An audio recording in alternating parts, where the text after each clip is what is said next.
Alright, it's time to start a bigger restoration project here. Here's a bull that I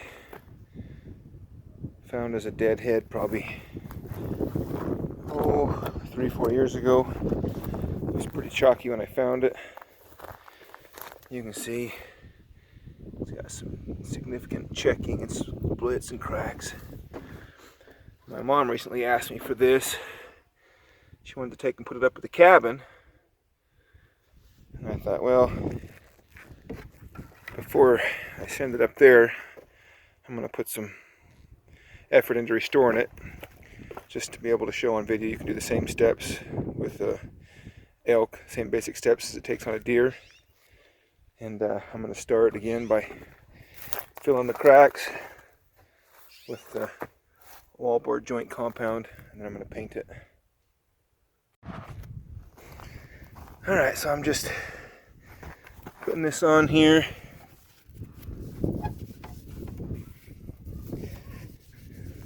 Filling up the cracks.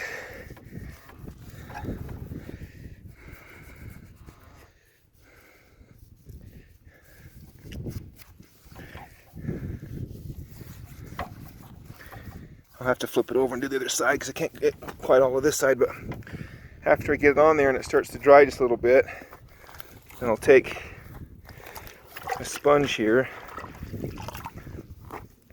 and I'll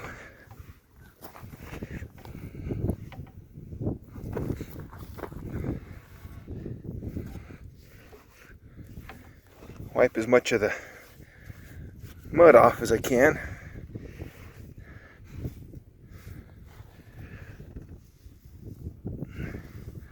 I don't want to remove any of that texture,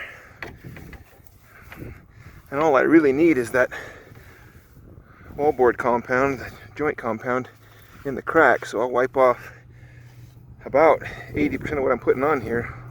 I want to take it back off, so I'll continue doing that for the whole thing. And you can see, I mean, immediately, you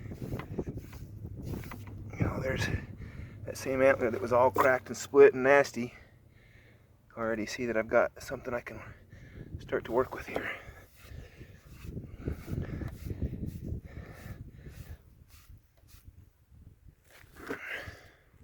Alright, so here we are, maybe an hour later. It's all been covered with the wallboard, and then it's been painted.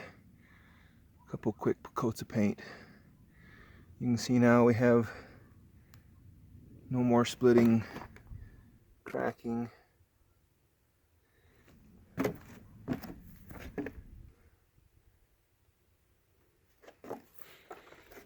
So now I'll let that dry till probably tomorrow at least. Let that paint cure.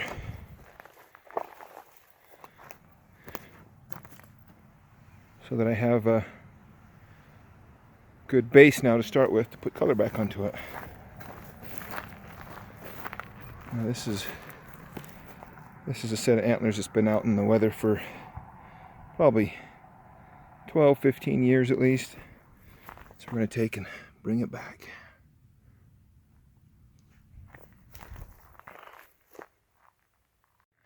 Alright, so here it is the next day, all dried. You can see, like I was showing you, where we had all split and cracked and nasty. No more splits. We kept all of the texture, but we got rid of all the splitting, and now it's to a uniform color. So I decided I'm going to use the potassium permanganate on this one for a couple of reasons. One, that antler stain, it takes a lot more brushing, and you just have to stay on top of it, keep brushing and brushing and brushing to get it to really bite and stay, to get a decent color. And with antlers this big, I just don't want to spend that much time brushing, so I'm gonna go with the potassium permanganate.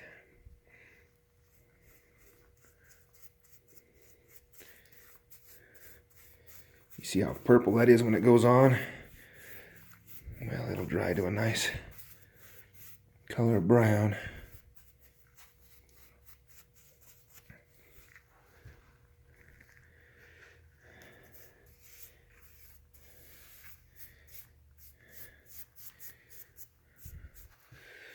I'm not going to go all the way to the top because I'm going to bring back the ivory on there.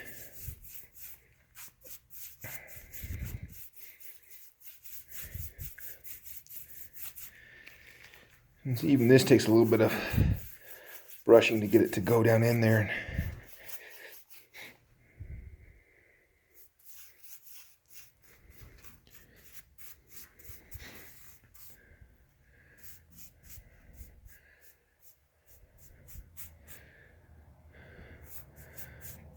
Anyway, you get the gist of it.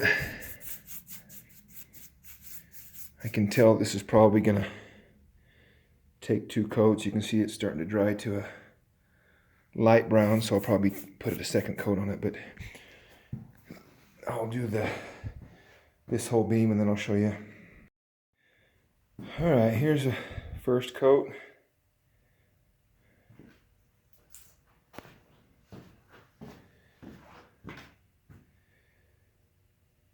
I'm trying to decide if I want to put one more coat on, go a little bit darker. I think I might, at least down on the bases on some of the points. To me, that'd be about perfect if it was a deer antler. But this is just about dried. It's hard to get the whole thing in the screen. That's a pretty good bull for just 5, you know, 20-inch force, maybe a little bit better.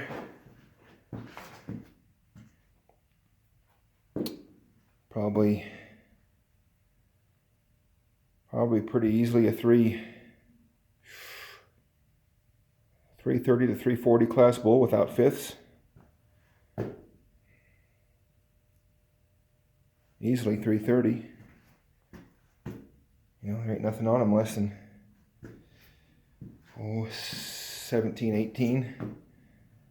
You know, that third right there is going to be over, going to be close to 20. That will be, not quite as good, 18. And then 20 at least on them fourths. It's a pretty good bull. I think I'll do one more coat. Go a little darker before I start taking some color off. All right, now I've started just lightly going through and adding back in some highlights. Yeah, these bulls are always rubbing and scraping. They got highlights and lowlights. I'm gonna go back in and bring in that ivory, bring it back. This doesn't take much pressure at all. I'm just wiping it lightly so that I lightly scrape.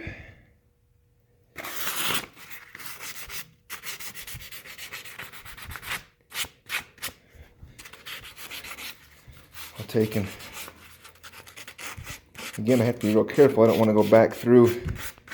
I don't want to go back through the paint and get back into that chalky antler. Now, if this antler hadn't been quite so chalky, I would want to go right through that color and right down to that ivory, because the ivory is the last thing to chalk up on an antler. It actually stays in pretty good shape for quite a while, but this bull was so far gone that it was even chalked up into the tips, so it's going to be a little bit more of a chore to get that back. You see, I'm just going right through my color down through, and then I'll finish up once I get it down close with the sandpaper.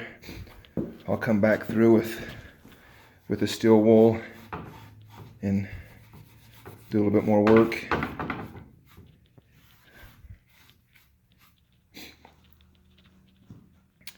And bring back those tips.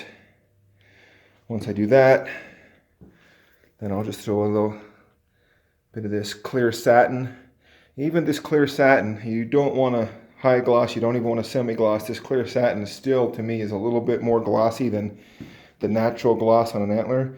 So I'll take and just lightly take some of that glass back off with the steel wool. Anyway, I'll do that and then I'll show you how it's coming out. Alright, so here I've got highlights put back in, the tips brought back to ivory. I did color my paint just slightly to bring it to more of an off-white. I think I could probably add a little bit more color to it, because even though the tips look white on ivory, they're not. They're off-white and they look too white if they're too white, but this is fairly close. Now I'm just going to add a light coat of polyurethane and I'll show you how that comes out. Alright, so here it is finished. The polyurethane is I just barely put it on, so it'll dull a little bit, and I'll maybe take and hit it just a little bit, but it's not. Looking here on the screen, it looks more glossy on the camera than it does in real life. So once it dries a little bit, I'll decide whether I want to take some of that off. But anyway, there it is from the back.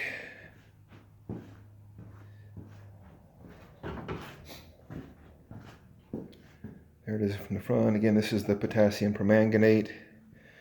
Let me look close here on some of these where it was really badly cracked, and I mean, that color is pretty good, and there's if you look really close, you might be able to detect a little bit, but for the most part, it's, it takes a set of antlers that was just chalk. There was nothing you could really do with it but let it corrode into the ground. And you know what, from 5 feet away, if I hang it on the outside of my shop here, if they put it up at the cabin from a little ways away, you wouldn't know that thing was ever chalky. Same steps as with the deer. You just play a little bit with the color. It's, this took about 3 coats to get this dark, so you want your first coat to look too light. And it actually darkens a little bit when you put the polyurethane on it. It goes a slightly darker shade, obviously. But it's the same steps as with the deer, and you can take a set of antlers that's, just about ready to go in the garbage and bring it back. If you like the videos, like them and subscribe. Hopefully I'll be out in the field more doing some hunting. Muzzleloader season starts in a week and a half or so, and hopefully this weekend I'll be able to get out and do some shed hunting. Here's that chalky 5-point that was outside my shop that was just about ready to crumble into the ground. Just finished restoring it. Came out pretty good.